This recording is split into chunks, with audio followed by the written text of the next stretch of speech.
Жаштыгын өткөргөн, митингтерде эмес, ызычууда эмес, пивоканаларда эмес, кумарканаларда эмес, зынада эмес, уурулукта эмес.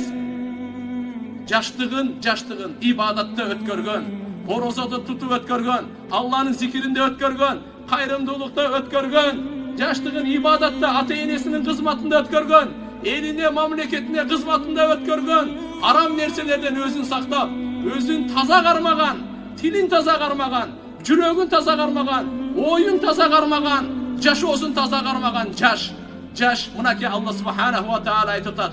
Жаштарга өзгөчө кайрылуу, биздин азыр бүгүнкү күндөгү келечегибиз жашта. Адеп ахлактуу, ыймандуу, уяттуу, жоомарт, баатыр жаштарды тарбиялоо биздин биринчи милдетибиз туугандар. Ошондо гана улут бойдон калат, эл бойдон калат. Кайсы элдин жаштары бузулса